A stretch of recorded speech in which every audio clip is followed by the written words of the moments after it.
কষ্ট করে ভাত রান্না করে খেতে পারবো, কিন্তু বাচ্চাদেরকে তো খালি হাতে পায়ে রাখতে পারবো না। সুযোগ দিলে অনেক বেশি পেয়ে বসে, তাই সুযোগ আমি দিব না। আশা রাখতে দোষ কিসের? আল্লাহ পাক চাইলে পূরণ হতেও পারে। এইটা তো তাও মানা যায়, কিন্তু অঙ্ক পরীক্ষার খাতা দেখে মেজাজটা আরও বেশি গরম হয়ে গেল। 4 মার্ক কম, 96। অনেকের ধারণা বাসায় মাসা না রাখলে পরীক্ষায় ফুল মার্ক পাওয়া যায় না। এটা আসলে ভুল ধারণা। বাসায় ভালোভাবে পড়াশোনা করলে পরীক্ষায় অবশ্যই ফুল মার্ক পাওয়া যায়। সময় সব কিছু ঠিক করে দেয়। যে কাজটা আমরা নিজেরা করতে পারি না, সেই কাজটা সময়ই ঠিক করে দেয়। এই কারণেই বলি, সংসারের দায়ভার মেয়েদের হাতে থাকলে অনেক বেশি লাভ হতো। সংসারে অনেক খরচ কমে যেত। মাঝখান দিয়ে গ্যাপ পড়লে না, তখন আরও বেশি গ্যাপ পড়ে যায়। আমি তো কষ্ট করতেছি, তোমরা একটু আমার জন্য করো, লাইক করো, কমেন্টস করো, আর যদি পারো তাহলে শেয়ার করো। সবার সব ইচ্ছা তো পূরণ করা সম্ভব হয় না, তাই যতটুকু সম্ভব পূরণ করার চেষ্টা করি।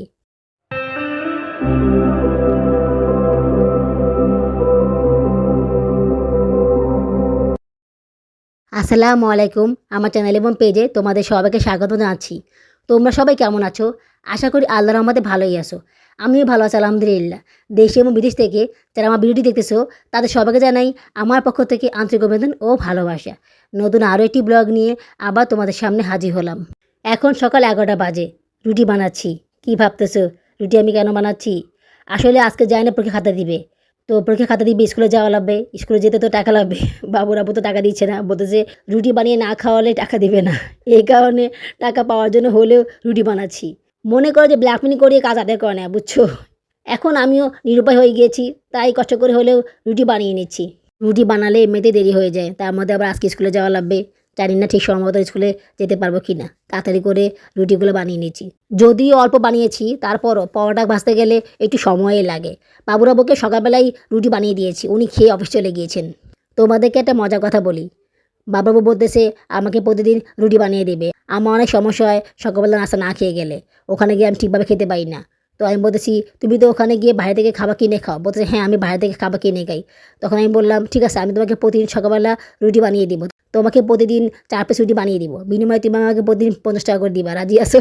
তবে আমরা কিন্তু প্রতিদিন রুটি খাবো না। আমরা মাঝে মধ্যে অন্য খাবার খাবো, কারণ প্রতিদিন রুটি খেতে ভালো লাগে না। তাছাড়া আমার দাঁতে ব্যথা, আমি খেতে পারি না। আমি তো রুটি খেতেই পাবো না। এই কারণে রুটি খুব কম বানাবো আমাদের জন্য। আর তাছাড়া বাচ্চারাও প্রতিদিন রুটি খেতে চায় না। এই কারণে আমরা সবসময় রুটি খাবো না, শুধু তোমাকে বানিয়ে দিব। এই কথা শোনার পর তো উনি খ্যাপা। হ্যাঁ, আমি তোমাকে প্রতিদিন টাকা দিব রুটি খাওয়ার জন্য? কেন আমি তোমাকে টাকা দিব? আমি তো আটা নিয়ে আসতেছি, তাহলে আমি কেন তোমাকে টাকা দিব? আমি বলতেছি ঠিক আছে, তাহলে তুমি একটা কাজ করো, হোটেলে বা দোকানে তুমি আটা কিনে দিয়ে আসো। দেখি ওরা তোমাকে ফ্রি ফ্রি রুটি বানিয়ে দেয় কি না। প্রতিদিন সকালবেলা ঘুম থেকে উঠে তোমাকে রুটি বানিয়ে দেওয়া অনেক কষ্টের ব্যাপার। তাছাড়া শীতের সকাল, আমি যদি আগে বানিয়ে রাখি সেটাও সময়ের ব্যাপার। তো এত সময় করে বানাবো, কষ্ট করে বানাবো, বিনিময়ে তুমি আমাকে কিছুই দিবে না, তা তো হয় না। তুমি তো আমাকে কোনো টাকাই দাও না। স্কুল যাওয়া আসা ভাড়া ছাড়া তুমি আমাকে এখন টাকাই দাও না, তাহলে আমি কোন সাথে কাজ করব? আমি তো মানুষ, তাই না? আমার তো ইচ্ছা করে। টাকাটা দেওয়া মানে হচ্ছে আমার আগ্রহ সৃষ্টি করা। আমি যাতে আগ্রহ করে তোমার জন্য রুটি বানিয়ে দিই, এই জন্য তোমাকে টাকা দিবা। এটা এমন কোনো কিছু না। যেদিন তোমার বন্ধ থাকবে সেদিন টাকা না দিলেও চলবে। আমার কথা শোনার পর তো উনি খেপে গিয়েছে। হ্যাঁ, বাসায় রুটি বানাবা, আবার তোমাকে টাকা দিব, এর থেকে বাইরে টাকা দিয়ে খাবো। আমি বলছি হ্যাঁ হ্যাঁ, বাইরে দিয়ে খাও, যাও। বাইরের মানুষকে টাকা দিয়ে ঠিকই খাবা, নিজের ঘরের বউকে টাকা দিবা না, বাইরে ঠিকই টাকা দিবা। একে তো আমি দাঁতে ব্যথায় মরতেছি, আমার দাঁতের চিকিৎসা করতেছে না, আমি ঠিকভাবে খেতে পারি না, রুটি তো আমি খেতেই পারি না। তার উপর আমি অনেকে কষ্ট করে বানিয়ে দিব, সে জায়গায় উনি আমাকে মাত্র 50 টাকা দিতে পারবে না? এটা কোনো কথা হইলো? উনি শুধু ওনার সাদরে দেখবে, আমার সাদরে দেখবে না। আমার যে কষ্ট হয় এটা উনি বুঝবে না। তাছাড়া আগামী মাস থেকে ভোরবেলা স্কুলে যাওয়া লাগবে, তখন তো রুটি বানিয়ে যাওয়া সম্ভব নয়। আমাকে রাতেরবেলা বানিয়ে রাখতে হবে।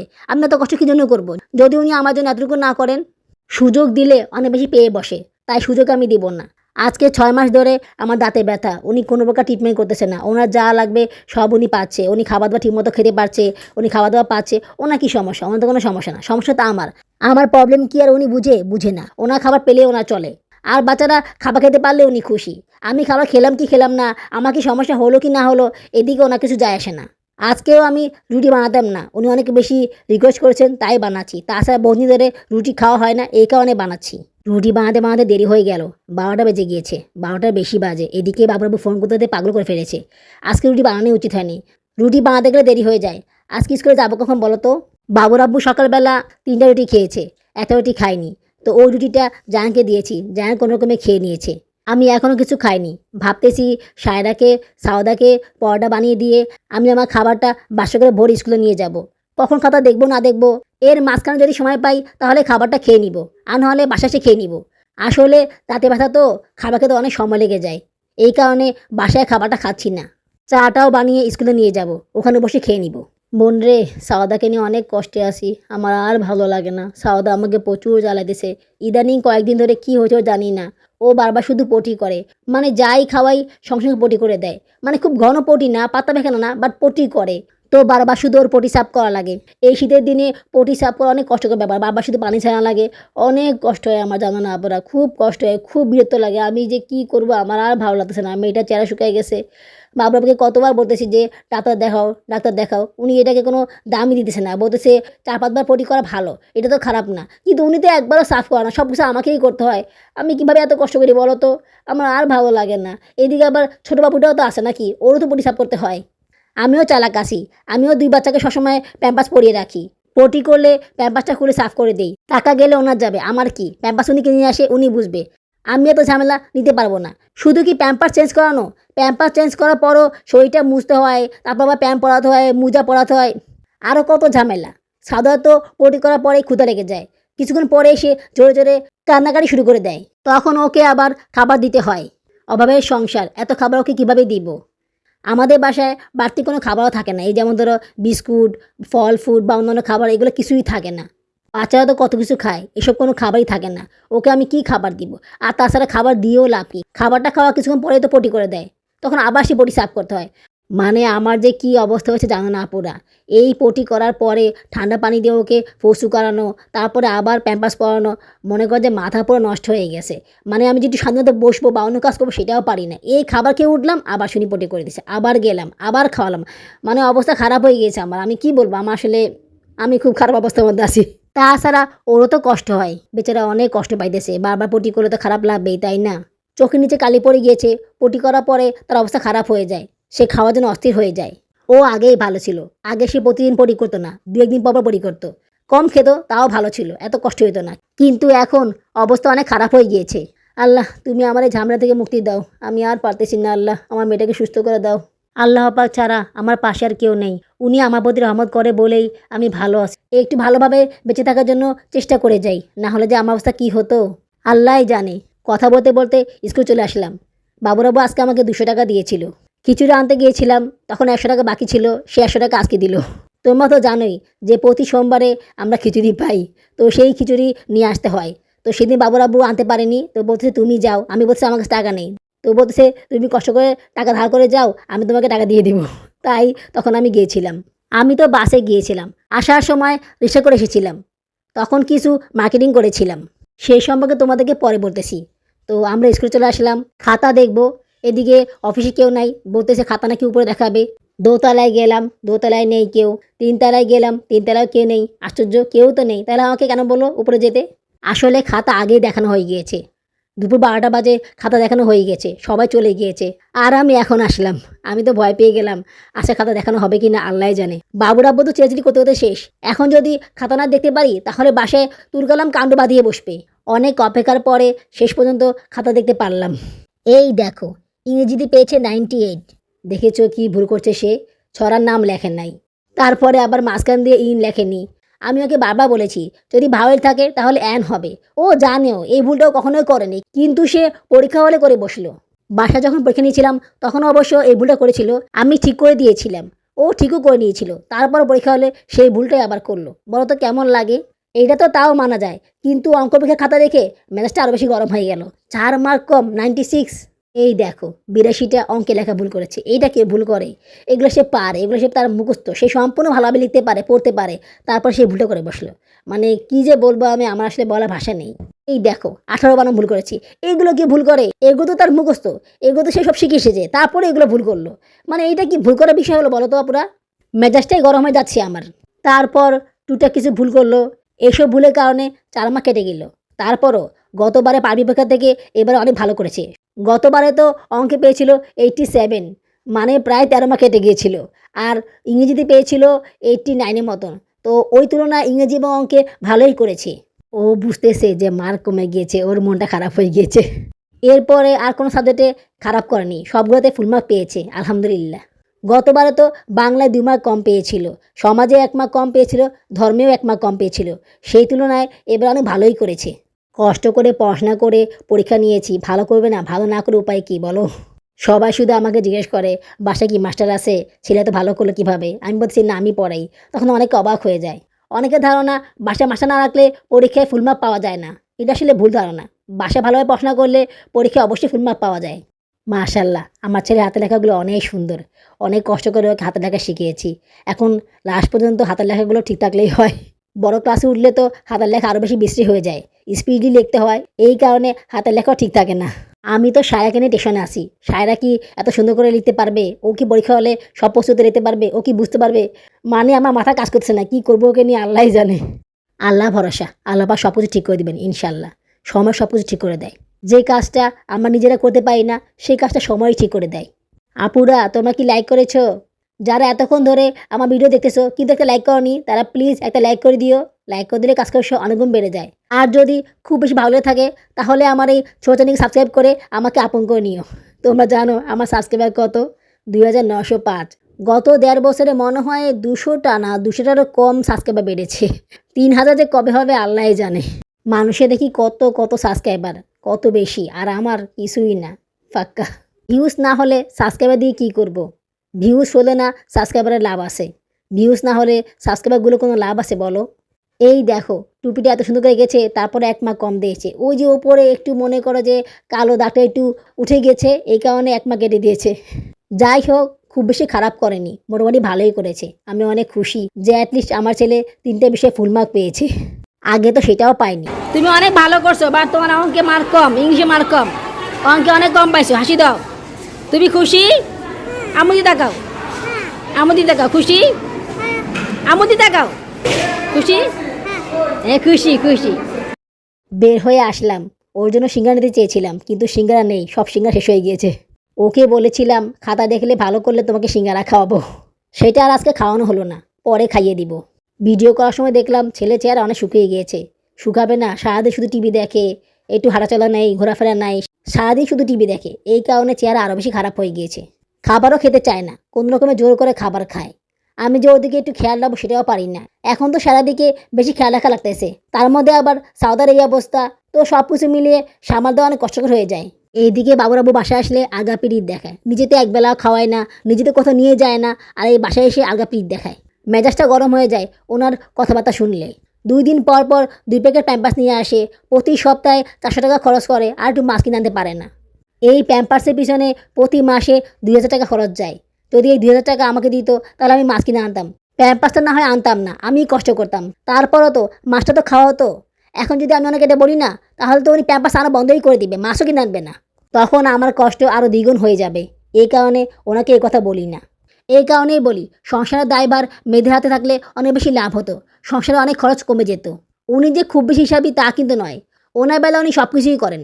যখন ওনার মনে হয় যে এই টাকাটা খরচ করা দরকার, তখন উনি ঠিকই খরচ করেন, প্রয়োজন না হলেও খরচ করেন। কিন্তু যখন ওনার মনে হয় না, তখন উনি খরচ করেনই না, শত বললেও করেন না। আলু দিয়ে ফুলকপি তরকারি রান্না করতেছি, এখনও তরকারি রান্না করতে ইচ্ছা করেন না, মনে করা যে বাধ্য হয়ে রান্না করি। কতদিন আর ডিম দিয়ে খাওয়া যায় বলো? আল্লাহ আল্লাহ করে আর কয়টা দিন। ১ তারিখ থেকে আমার কষ্ট অনেকটাই কমে যাবে। তখন ওনার কাছ থেকে মাছ কেনার জন্য টাকা নিতে পারবো, যেহেতু আমি ভোরবেলা বের হব। ওই সময় তো আর উনি বের হবেন না, তো ওনার মাছ কেনাও হবে না। তখন উনি আমাকে টাকা দিলে আমি মাছ কিনে নিব। এদিকে আবার জায়ান্ট স্কুল ভর্তি করাতে হবে। জায়ান্ট স্কুলে ভর্তি করাতে ৭,১০০ টাকা লাগবে। তো ওর ভর্তি করানোর পরে একটু মাছ খাওয়া আশা করতে পারি, তাও যদি উনি চায়। আপুরা তোমরা ভিডিওটা দেখে কমেন্টস করে দিও। তোমাদের কমেন্টস পেলে আমি কাজ করার জন্য আরও বেশি আগ্রহী হই। মাঝখান দিয়ে গ্যাপ পড়লে না, তখন আরও বেশি গ্যাপ পড়ে যায়। মনে করো যে একদিন ভিডিও না ছাড়লে তখন আরও ২ দিন গ্যাপ পড়ে যায় বা ৩ দিন গ্যাপ পড়ে যায়, এরকম হয়। মানে গ্যাপ পড়লেই না গ্যাপ পড়ে যায়, বুঝছো? গ্যাপ না পড়লে সমস্যাটা হয় না। আমি তো কষ্ট করতেছি, তোমরা একটু আমার জন্য করো, লাইক করো, কমেন্টস করো, আর যদি পারো তাহলে শেয়ার করো। বাবুরাবুকে বলতেছি আমার যদি সামর্থ্য থাকতো তাহলে আমি প্রতি মাসে ৫০০ টাকার মাছ কিনে খেতাম। তো উনি বলতেছে তুমি কীভাবে এত টাকা মাছ কিনে খাবা, তোমার কি ইনকাম আছে? আমি বলতেছি না, আমার ইনকাম নাই। যদি আল্লাহ পাক আমাকে ইনকামের ব্যবস্থা করে দেয় তাহলে আমি প্রতি মাসে ৫০০০ টাকার মাছ কিনে খাবো। প্রথমে তো একটা বড় বাসা নিব, একটা সুন্দর বাসা নিব। বাবুরাবু হাসে আর বলে তোমার এই আশা জীবনও পূর্ণ হবে না। তখন আমি বলি আশা রাখতে দোষ কিসের? আল্লাহ পাক চাইলে পূর্ণ হতেও পারে। আমি তো তাও আশা করি, তুমি তো সেটাও করো না, তোমার তো কোনো আশাই নেই। তোমার তো শুধু কোনো রকমে খেয়ে পরে বাঁচার ইচ্ছা, তোমার তো আর কোনো কিছু করার ইচ্ছা নেই। তোমার তো ইচ্ছাই নেই, তাহলে তুমি সেটা পূরণ করবে কীভাবে? আল্লাহ পাক তোমার সেই ইচ্ছা পূরণ করার জন্য কোনো পথও খুলে দিবেন না। কিন্তু যাদের ইচ্ছা আছে আল্লাহ পাক তাদেরকে অবশ্যই পথ খুলে দিবেন, সেই ব্যবস্থাও উনি করে দিবেন ইনশাল্লাহ। শুধু মন ইচ্ছাটা থাকা জরুরি। রাইস কুকার কেনার জন্য 800 টাকা জমিয়েছিলাম। খিচুড়ি আনতে তো 1 নম্বর যাওয়া লাগবে, ওখানে মার্কেট আছে। তো চিন্তা করলাম তাহলে এই টাকাটা নিয়ে যাই, যদি পারি একটা রাইস কুকার কিনে নিব, যদি এই টাকা দিয়ে হয় আর কি। তার মধ্যে আবার ভাবলাম যদি এই টাকা দিয়ে রাইস কুকার কিনতে না পারি তাহলে জানার জন্য প্যান্ট কিনবো আর মোজা কিনবো। রাইস কুকার কিনতে গিয়েও কিনতে পারলাম না। সবার আগে রাইস কুকার কেনার জন্য মার্কেটে গেলে হয়তো বা কিনতে পারতাম, কারণ আমি যে টাকা নিয়েছিলাম সেই টাকা দিয়ে কেনা হয়ে যেত। 2.8 লিটারটা আমি কিনতে পারতাম, কিন্তু তা না করে আমি আমার ছেলের জন্য প্যান্ট কিনলাম। ভাবলাম রাইস কুকার তো পরে কিনতে পারবো, কিন্তু প্যান্ট তো পরে কিনতে পারবো না, আমার ছেলের পরনে কোনো প্যান্ট নেই। মানে যে প্যান্টগুলো আগে ছিল না ওগুলো ছিঁড়ে গিয়েছে। গত বছরে ওদের আব্বু যে প্যান্ট কিনে নিয়ে এসেছিলো ওগুলো তো তোমরা দেখেছিলে, ওগুলো ছোট, তার মধ্যে আবার ছিঁড়ে গিয়েছে। শরমের কথা কী আর বলবো, আমার ছেলে ছিঁড়া প্যান্ট পরে হাঁটে আমার সামনে, এগুলো কি দেখতে ভালো লাগে বলো? ও তো এখন বড় হয়েছে, ওরও তো একটা সম্মান আছে তাই না? আর ওই প্যান্টগুলো টাইটও হয়ে গেছে, ওগুলো সেলাই করলে কোনো লাভ নেই, সেই আবার ছিঁড়েই যাবে। বাবুরাবু 3টা প্যান্ট এনেছিল, ওনার বন্ধু কিনে দিয়েছিল। 2টা প্যান্ট বিশাল বড়, অনেক বড়, ওর ঢিলা হয়, তো ওগুলো সে কীভাবে পরবে? একটা প্যান্ট হয়। ওনার ওই বন্ধুটা না কিনে দিলে তো উনি কিনতোই না। গত বছরে আমি প্যান্ট কিনে নিই, ওনার আশায় ছিলাম, উনি অনেক পরে প্যান্ট কিনে দিয়েছিলেন, তাও সেগুলো ছোট ছিল, তারপরে মেনে নিয়েছিলাম। কিন্তু এবারে তো উনি সেটাও করলেন না। উনি সবসময় এরকম করে, কাপড় কিনলে হয় খুব বড় কিনেন আর নাহলে ছোটো কিনেন। দেখো আপুরা, আমি আজকে মোটামুটি শিওর ছিলাম যে আমি প্যান্ট কিনবো। আমি কিন্তু আমার ছেলেটা প্যান্ট নিয়ে গেছিলাম, যে প্যান্ট ওর প্রপারলি হয়, সেই প্যান্টটা নিয়ে গিয়ে সেই মাপ অনুযায়ী আমি কিনে নিয়ে আসছি। আমি বলতেছি তুমি যদি কিনে আনো তাহলে তুমি একটা প্যান্ট নিয়ে যাও, সমস্যা কী? ওনার শরম লাগে, একটা প্যান্ট নিয়ে যেতে শরম লাগে, এটা দেখতে কেমন লাগে? এটা কোনো কথা হইলো? যখন তোমার আন্দাজ নাই, আসলে আন্দাজ হয় কীভাবে? বাচ্চারা তো প্রতি বছর বড় হয় না, এখন তো প্রতি বছর ওদের কাপড় লাগবে, ওরা তো প্রতি বছরে বড় হয়ে যাবে। তো সেই অনুযায়ী তো আন্দাজ করে কাপড় আনা সম্ভব হয় না। তার উপর আবার ছেলে মানুষ, ছেলে মানুষরা খুব সহজে বাড়ে, মেয়ে মানুষরা কিন্তু একটু কম বাড়ে, এত সহজে বাড়ে না। এই যেমন ধরো সায়রা কিন্তু গত বছরের প্যান্ট এখনও হচ্ছে, ওর কোনো সমস্যা হচ্ছে না, কিন্তু ওর একটু ঢিলা হচ্ছে, তারপর সে পড়তে পারছে। কিন্তু জায়ান পড়তেই পারছে না, ওর টাইট হয়ে যাচ্ছে, তার মধ্যে আবার ছোটো হয়ে গিয়েছে। টাইট হয়ে যাওয়ার কারণে ছিঁড়েও গিয়েছে। বাবুরাবু অবশ্য বলেছে যে প্যান্ট কিনে আনবে, আমি তো জানি উনি আর প্যান্ট কিনে আনবেন না। গত 2 মাস ধরে বলতেছি যে তোমার 3 মেয়ের জন্য মোজা নিয়ে আসো, ওদের মোজা নেই, বিশেষ করে সাওয়াদের মোজা জন্য। ওদের মোজা লাগে, ঠান্ডা লাগে, ওদের মোজা কিনে নিয়ে আসো। আনবে আনবে করে আনা হচ্ছে না, আনতেছেই না। প্রতি রোববার সে নিয়ে আসবে, কিন্তু রোববার আসতে সে আনে না। তার কত কাজ থাকে, মোজা আনার সময়টা থাকে না। ইভেন সে আমাকে টাকাও দেয় না যে তুমি টাকাটা নাও মোজা কিনে নিয়ে আসো। আমি মা, আমি আর কত সহ্য করবো বলো? ওনার আশা থাকলে তো আমার বাচ্চারা অনেক কষ্ট পাবে, উনি তো কিছুই করতেছেন না। উনি তো বাসা থাকেন না, উনি তো দেখেন না বাচ্চা কত কষ্ট পায়। আমি মা, আমি তো দেখি, আমার তো কষ্ট হয়, বাচ্চার কষ্ট পেলে তো আমারও কষ্ট হয়। রাইস কুকার কিনলে এগুলো তো কিনতে পারতাম না। রাইস কুকারের চেয়ে এগুলো তো অনেক জরুরি তাই না পুরা? কষ্ট করে ভাত রান্না করে খেতে পারবো, কিন্তু বাচ্চাদেরকে তো খালি হাতে পায়ে রাখতে পারবো না। তাছাড়া আমি ভাবলাম উনি তো মোজা কিনে দিবে বলেছে, উনি কিনলে তো সেই 1 টাকা খরচ হতো। এই টাকা না হয় আমি খরচ করলাম, উনি সেই টাকাটা না হয় আমাকেই দিয়ে দিবে। উনি আমাকে পরে 1000 টাকা দিলে সেই টাকা দিয়ে আমি রাইস কুকার কিনে নিতে পারবো। এই কারণেই বাচ্চাদের জন্য এগুলো কিনে নিয়ে আসলাম। ছেলের জন্য 5টা প্যান্ট কিনেছি 100 টাকা করে, মানে অনেক ঘুরে টুরে তারপরে কিনলাম। 100 টাকা তো প্যান্টই নেই, মানে প্যান্টের দাম হচ্ছে সর্বনিম্ন 150 টাকা, 180 টাকা, 200 টাকা। কত যে ঘুরলাম, ঘোরার পর লাস্ট এক দোকানে পেলাম, সেখান থেকে নিয়ে নিলাম।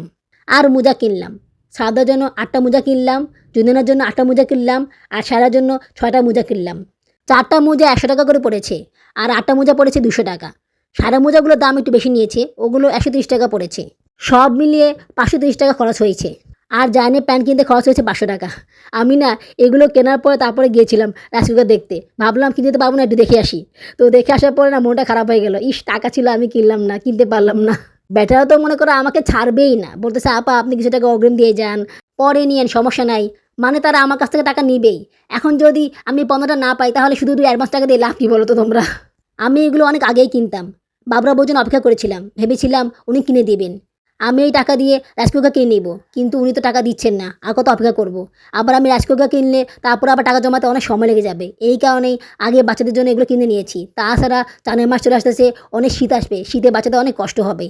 জায়ানের জন্য মোজা কিনে নিই, কারণ জায়ান ওর আব্বু মোজাগুলো পরে, ওর আব্বু অনেকগুলো মোজা আছে যেগুলো উনি পরে না, সেগুলো আবার জায়ানের হয়, তো ওইগুলো জায়ান পরে।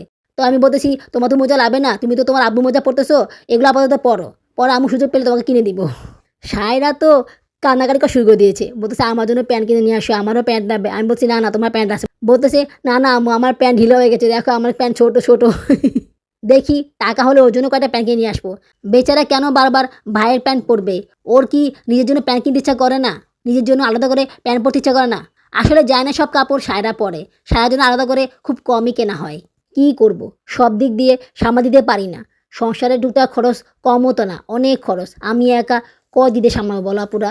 যেটা আসলে না কিনলেই নয়, যেটা না কিনলে হবে না সেটা আমি কেনার চেষ্টা করি, আর বাকিগুলো স্কিপ করার চেষ্টা করি। এছাড়া তো আর কোনো উপায় নেই আপুরা। এত খরচ তো সামাল দেওয়া যায় না, সবার সব ইচ্ছা তো পূরণ করা সম্ভব হয় না। তাই যতটুকু সম্ভব পূরণ করার চেষ্টা করি। কষ্ট হয়, কিছু করার নেই, অনেকে তো সেটাও পায় না। এই সকল কিছু ভেবে মনটাকে সান্ত্বনা দেই। আল্লাহ পাক চাইলে হয়তোবা আরও বেশি কিছু করতে পারবো, সেই দিনের অপেক্ষায় আছি। আজ এইটুকুই, আগামী ব্লগে দেখা হবে। আল্লাহ হাফেজ।